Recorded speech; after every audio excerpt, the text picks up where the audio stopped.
Hey, it's Mary from Life in the RV, and today we are starting a new podcast series, and it's about transitioning to full-time RV living. Because come May and June, you're going to want to hit the road. So now if we start now, we will be on the road by the summer.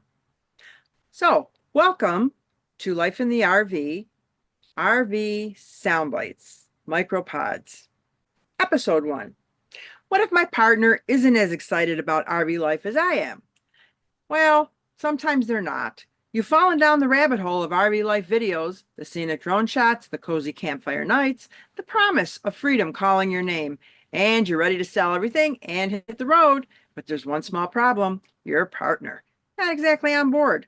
Maybe they smile politely when you show them another fifth wheel tour, or they say, maybe someday, every time you bring it up. Maybe they flat out say, that's crazy. Why would we leave everything we've built? And that stings, doesn't it? Because this dream feels alive to you. It's more than travel, it's a shift, a lifestyle, a breath of fresh air you've been craving. So, what do you do when you're bursting with excitement and your spouse is still clinging to the shore? When Tim thought I'd lost it, I first brought up the idea of selling the house and traveling full time. Tim looked at me like I'd just suggested we live on Mars.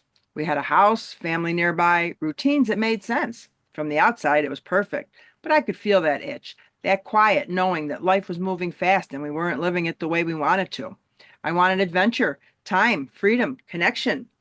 He wanted stability, predictability, and, well, a real address.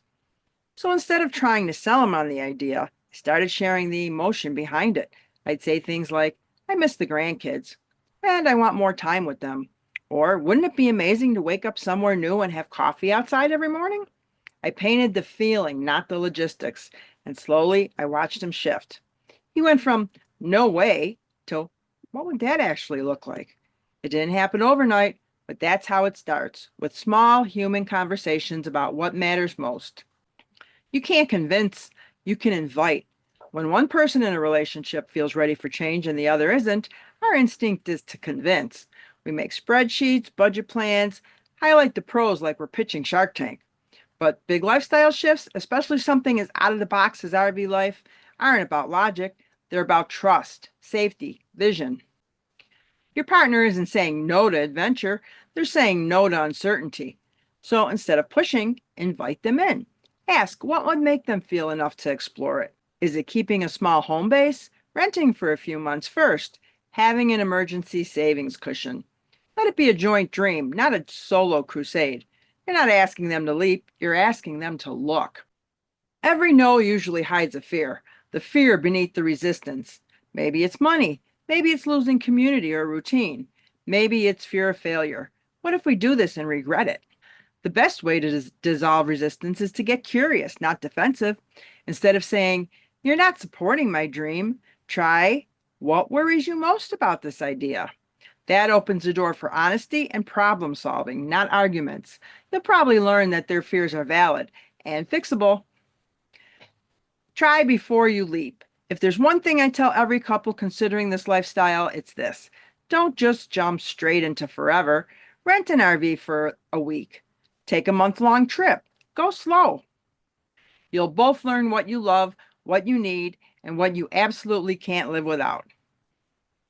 For us, it was that first trip that changed everything. Tim realized he didn't hate RV life, he just hated not knowing what it would feel like. Once he experienced the freedom, the togetherness, the joy of not having to rush home, he was hooked. Sometimes your partner just needs a taste of what you're dreaming about before they can share the dream. This journey is built for two, though. Full-time RV living tests your teamwork in ways a house never could, but it also strengthens it if you let it. You'll learn how to communicate differently, laugh quicker, and let go of the need to be right about every little thing.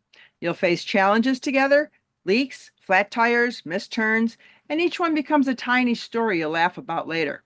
So if your spouse isn't there yet, give them time. Keep sharing your heart, not your agenda. Let the dream breathe, because when it's right, when you both feel ready, you'll know, and that's when the adventure really begins.